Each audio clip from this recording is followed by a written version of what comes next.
Good morning everybody. మనము ఈరోజు ఒక ఇంపార్టెంట్ స్టోరీ చెప్పుకుందాం. ఒక ఋషి కథ.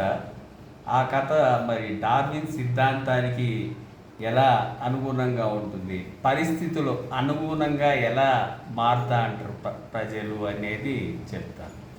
పూర్వము ఒక ఋషి ఉండేవాడు అన్నమాట. అతనికి మంచి జ్ఞానశక్తి ఉండేది. ఒకరోజు తన శిష్యుల్ని పిలిచి చెప్తాడు. అతనికి జ్ఞానశక్తి ద్వారా భవిష్యత్తులో ఏం జరుగుతుందో తెలుస్తుంది అనమాట.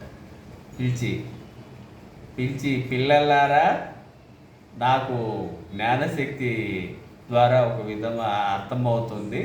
నేను ఇంకా కొద్ది రోజుల్లో మరణించి పందిలాగా జన్మిస్తాను.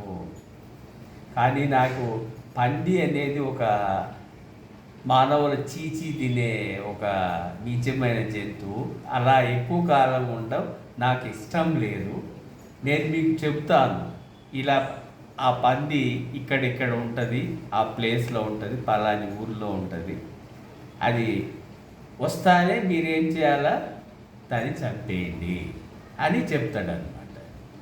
సరే, కొన్ని రోజుల తర్వాత ఋషి చనిపోతాడనమాట. ఋషి చనిపోతాడు. ఇంకా మళ్ళీ వాళ్ళ శిష్యులు గురువు గారు చెప్పినట్లే ఆ పందిని వెతుక్కుంటూ పోతారు, దాన్ని కనుక్కుంటారు. ఆ పంది ఆ బురదగుంటల్లో తిరుగుతా అంటే అది దెంగ వాళ్ళు ఈటెలు బాకులు తీసుకొని దాన్ని చంపని పోతే అప్పుడు అది మానవ భాషలో పాడుతుంది, నన్ను చంపొద్దు, నేను ఇప్పుడు హాయిగా ఉంటాను, ఈ పంది జన్మలో ఎంతో హ్యాపీగా ఉన్నానని చెప్తాడు. అయినా కానీ వాళ్ళు ఋషికి చెప్పిన మాట ప్రకారం దాన్ని చంపేస్తారు. దీన్ని బట్టి మీకు ఏమవుతుంది, మనం అనుకున్నప్పటికి కూడా మనము ఈవెన్ మురికి కుంపలోకి పోయినా కూడా దాని ప్రకారం అడ్జస్ట్ అయ్యాలని జనాలు నిల్చుకుంటారు. ఇది డార్విన్ సిద్ధాంతం ప్రకారం తెలుస్తుంది. Thank you. మీ కథ నచ్చినట్లయితే మీరు ఒక చిన్న లైక్ చేయండి, అలాగే మా ఛానల్ని సబ్స్క్రైబ్ చేయండి. Thank you.